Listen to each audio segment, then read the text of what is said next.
Halo Lia, ini dengan Lia lagi. Jadi tadi dikatakan bahwa ada 12 kriteria yang membuat supaya orang jangan tidak dideportasi. Bisa disebutkan kriteria apa aja? Oke, ini mungkin lebih tepat begini ya. Jadi ada beberapa kriteria yang di mana pada masa pemerintahan sebelum yang lalu itu dipergunakan untuk pemberian prosecutorial discretion.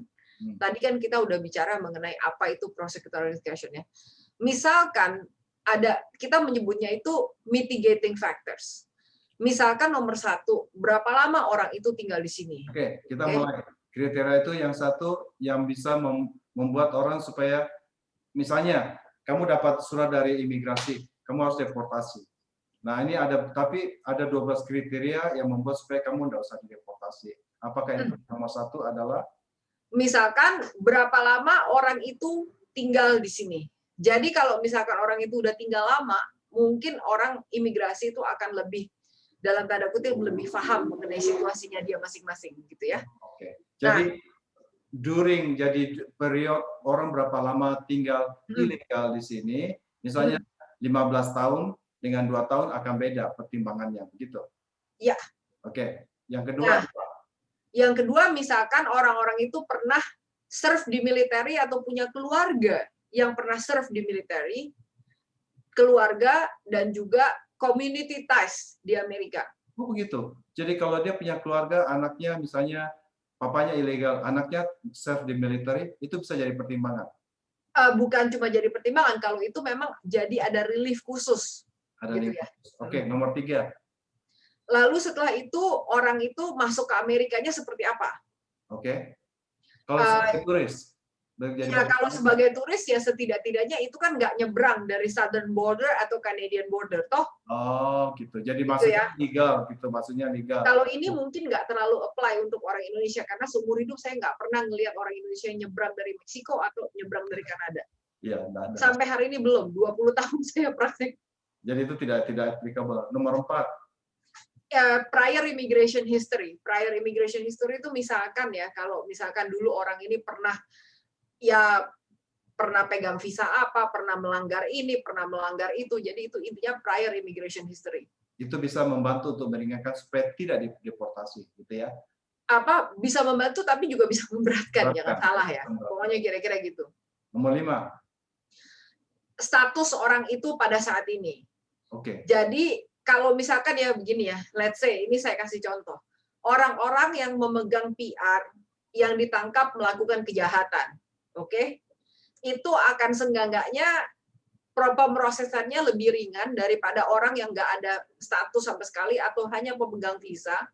Lalu setelah itu melakukan tindak kejahatan itu kan pasti pipeline prosesnya tuh berbeda, gitu ya. Gitu.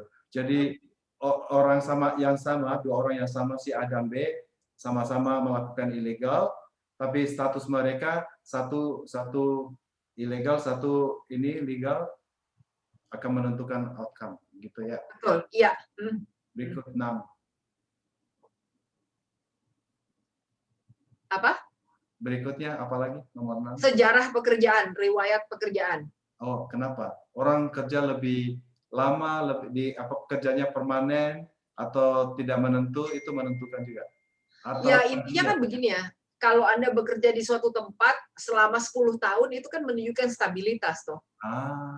Ya toh kan. Kalau misalkan menunjukkan stabilitas kan orang kalau misalkan if people want to uproot you, they will think twice gitu loh. Aduh kasihan amat sih ini orang dia udah kerja di sekian-sekian selama sekian puluh tahun, nah kita aja mikir gitu. Gitu. Saya tuh kemarin ini ya ada klien itu yang udah bekerja di satu tempat itu 20 sekian tahun loh. Oke. 20 sekian tahun belum punya surat juga. Jadi kalau lu kerja di satu tempat baik-baik, jangan kalau bisa lama gitu tinggal, itu akan membantu status kamu, gitu ya? Betul. Berikut. Bukan membantu status ya, tapi lebih tepat apabila terjadi prosecution dari tempat imigrasi, mereka akan melihat ini sebagai faktor positif, kira-kira gitu. That's very good. Berikut. Lalu berikutnya adalah pursuit or completion of education. Jadi kalau Jadi kalau misalkan orang itu ternyata berusaha sekolah, berusaha meningkatkan skill, Ya. berusaha sekian-sekian, itu juga akan dilihat sebagai hal yang positif. Oh gitu. Jadi kalau dia sekolah dan jadi bagus juga kalau lo sekolah malam gitu ya, akan bisa bisa dapat degree apa gitu, itu akan membantu kau punya ini ya. Betul, ya. Gitu. Oke, berikut. Nah, kalau misalkan Anda pernah membantu law enforcement sebagai saksi atau pernah jadi korban kejahatan, misalkan begitu, itu juga itu juga akan membantu status-status di mana kalau misalkan Anda ternyata terpojok, mungkin oh ya kasihan juga ini orang ini pernah begini, ini pernah begitu gitu loh. Oh, misalnya kalau lu ditempeleng sama orang hitam nanti di jalan, itu bisa membantu kamu untuk ini ya, apa Ya, positif. itu beda sih ya. Kalau misalkan itu kan kita ngomongin kan U visa, itu kita ngomong lain lagi gitu ya. Tapi lebih tepat begini. Ini kan yang dituju adalah prosecutorial discretion. Betul. Discretion itu adalah kita membangun bagaimana wujud kita memberikan bukti ke imigrasi, oh ini tuh kita gitu ya. Ini yang udah pernah saya lakukan. Saya pernah jadi saksi untuk membantu pemerintah Amerika. Saya pernah ternyata jadi korban sekian-sekian. Jadi ya, pokoknya kira-kira gitulah untuk membangun kredibilitas kita gitu ya. Apakah itu juga misalnya kita punya kredit history bagus, 800, gue punya kredit history 800, itu membantu enggak ya? Nah, ini kan masuknya ke work history tadi ya. Tentu aja kalau credit history 800, itu sesuatu yang luar biasa gitu ya. Terutama zaman sekarang sesudah COVID, it's something remarkable. Nah, jadi kalau misalkan seperti itu juga menunjukkan stabilitas gitu. Itu juga menunjukkan stabilitas, dan kalau saya boleh cerita ya, ini kebetulan karena saya juga di rumah saya sendiri tuh saya sebagai ketua RT. Ketika kita menyeleksi aplikan untuk datang tinggal di sini, salah satu hal yang pertama kita minta adalah credit report. Jadi itu juga menunjukkan sifat orang, karena nggak mungkin orang itu mendapatkan 800 tanpa usaha untuk menjadikan itu 800 gitu kan. Berikut. Next. Oke. Nah, apakah orang tersebut punya prospek untuk mendapatkan immigration relief? Misalkan kalau ternyata orang-orang ini punya anak yang berusia 21 tahun, lalu bisa. Oke. Lalu misalkan lagi punya suami atau istri yang bisa menyponsori gitu kan.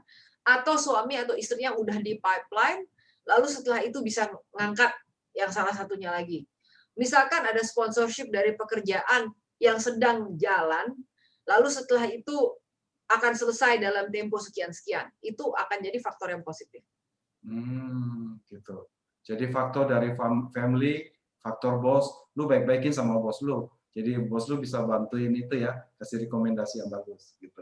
Next. Uce, sebetulnya tuh ada lebih dari 50 cara untuk mendapatkan green card, Uce. Oh, bukan, tadi kan 12, hanya 12 tadi. Supaya enggak, aku cuma ngomong kalau ini kan potential immigration relief available. Nah, jadi potensialnya itu sebetulnya kalau kita data, saya tuh kan itu ada satu slide yang selalu saya pakai ketika saya ngajar. Ini ada lebih dari 50 cara untuk dapat green card. Nah, serius? Nah, ini buktinya saya bilang gitu. Nah, jadi ini saya tulisnya tentu aja the majority doesn't apply itu ya, ke Indonesia, ke warga Indonesia gitu, tapi bahwa fakta itu ada, that's actually an interesting fact to know gitu. Nah, berikutnya adalah kontribusi ke komunitas. Misalkan kalau saya tahu anak saya itu selalu volunteer di Meals on Wheels gitu ya. Nah, lalu juga kadang-kadang ikut soup kitchen untuk ini, untuk itu gitu. Jadi kalau orang itu volunteer di community, itu akan juga dilihat sebagai sesuatu yang sifatnya positif gitu loh. Very good. Oke. Masih ada lagi? Next. Saya sebetulnya cuma mau nyinggung dua hal lagi. Ini sebenarnya satu ya, tapi ini contohnya itu ada dua macam. Jadi misalkan ini faktor-faktor humanitarian gitu ya. Misalkan ya, kalau orangnya udah sepuh gitu ya, udah umur 85 gitu ya, poor health gitu. Lalu datang ke sini dari kecil, lalu nggak pernah ngapa-ngapain lagi gitu ya. Nah, itu satu. Nah, di sisi satunya lagi adalah primary caregiver. Itu juga hal yang secara spesifik disebutkan di memorandum yang baru saja dikeluarkan bahwa itu akan menjadi suatu faktor yang positif. Karena intinya ya secara logika gitu.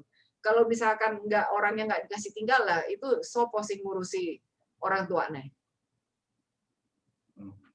Maksud kamu kalau orang yang punya orang tua yang punya orang tua yang harus diurusin gitu loh. Yes, betul. Intinya primary caregiver ya. Oh, jadi kalau lu lagi ngerawatin, makanya lu jadi anak berbakti, merawatin orang tua gitu ya. Jadi kalau kamu merawat orang tua, anak berbakti, orang tuanya sakit-sakitan, nah kalau anaknya dideportasi, siapa yang ngurusin orang tuanya gitu maksudnya? Ya, dan juga ya kira-kira seperti jadi ini tuh sebetulnya ya kalau misalkan dibilang ini kan faktor-faktor ini kan bisa ditambah terus. Nah, tapi menurut guidance yang dikeluarkan itu memorandumnya itu seperti itu gitu kan. Nah, jadi faktor-faktor ini tuh bisa aja ditambah lagi, intinya itu gini. Kita memberikan sumbangsih yang positif, intinya gitu. Nggak harus selalu seperti itu, gitu ya. Nggak harus selalu seperti itu. Namun, ya intinya ketika kita memberikan kontribusi ke komunitas, ketika kita membantu sesama dan lain sebagainya, itu kan adalah semuanya faktor yang positif. Nah, sekarang habis ini mau ngomong yang negatif nggak? Ya, 5. Yang membuat berapa 5 ya? 5 Pancasila ini. 5-nya Pancasila. Nah, sekarang coba saya kasih tanya. Coba ya, karena saya nggak kasih tahu Buce tadi. Coba saya sekarang minta Buce tebak. Yang pertama apa? Apa itu? 5 hal yang membuat kamu apa? Yang bisa memberatkan, apa aja, Cek? Coba Buce nebak. Of course, kalau kamu melakukan tindakan kriminal, itu adalah memberatkan. Ya. Oke, kenapa hal itu memberatkan, Buce? Karena itu membuat kamu tidak memberi dampak positif pada masyarakat, memberi dampak negatif.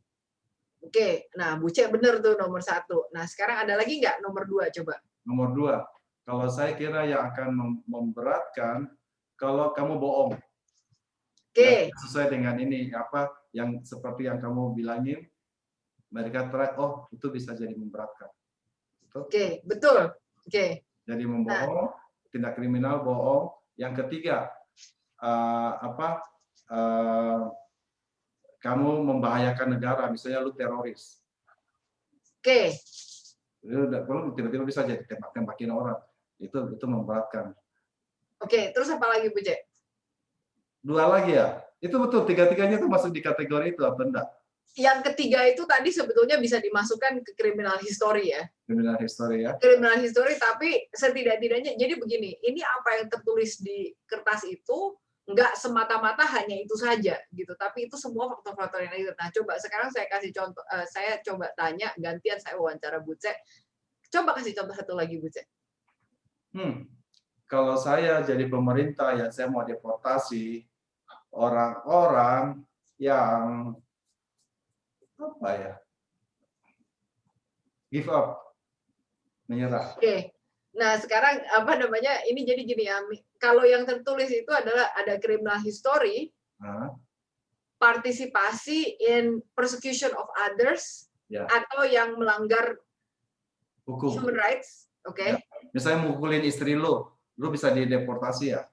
Ya, kira-kira ya enggak semata-mata seperti itu, tapi contohnya itu akan jadi negative discretionary factors gitu ya. Oke. Nah, lalu kenapa? Terus kenapa? Oke, jadi misalkan ya, ini pelanggaran imigrasi orang ini sebelumnya ini berat apa enggak? Ini saya kasih contoh yang biasanya enggak kena ke orang Indonesia. Misalkan orang itu datang ke Amerika dari border, lalu keluar liburan, lalu bolak-balik. Nah, itu kan violation yang berkali-kali. Nah, itu akan jadi negative discretionary factors, gitu ya. Nah, dan juga apakah orang itu pernah dideportasi sebelumnya? Oke. Kalau pada saat zaman Presiden Trump, itu semuanya kena mandatory detention, gitu. Dan ada banyak lagi situasi-situasi yang membuat, ya saya nggak bisa ngomong itu 100% seperti itu karena ada kategori-kategori lain yang menyebabkan orang itu mandatory detention. Namun kali ini juga bukan berarti kalau misalkan Anda pernah ada removal ini, setidak-tidaknya kalau misalkan Anda punya keluarga, Anda punya ini, Anda punya itu, ada lebih mungkin lah Anda untuk lebih mudah sedikit kita harap ya untuk pemrosesan bagaimana orang tersebut bisa dilepaskan atau bagaimana gitu loh. Begitu. Dan yang tadi Bu Cek ngomong, kriminal dan kebohongan itu benar banget. Nah, tapi jangan lupa juga, kalau misalkan criminal history itu ada, jadi juga harus dilihat apa namanya, berapa lama yang lalu orang itu melakukan itu dan apakah sudah terjadi rehabilitasi. Nah, misalkan orang itu ternyata masuk apa namanya penjara atau tahanan itunya berapa lama, dan setelah itu usianya orang itu misalkan ya itu berapa pada saat itu, dan apa namanya apakah orang ini ternyata mengancam keselamatan warga misalkan seperti itu gitu ya. Nah, tentu aja ini juga ada satu hal yang perlu saya point out ya, yaitu faktor-faktor ini pada dasarnya itu ada beberapa hal yang dimana pada pemerintahan yang lalu itu sudah diambil oleh Attorney General, di mana ada beberapa kasus yang memang sengaja opinion itu langsung dari AG. Nah, jadi kemungkinan ada terjadi sedikit dalam tanda kutip conflict of laws dan conflict of implementation. Itulah yang kita tunggu SOP-nya ke depannya akan seperti apa, begitu. Oke. Jadi sekali lagi terima kasih Lia untuk informasinya. Moga-moga informasi ini akan berguna bagi teman-teman. Terima kasih.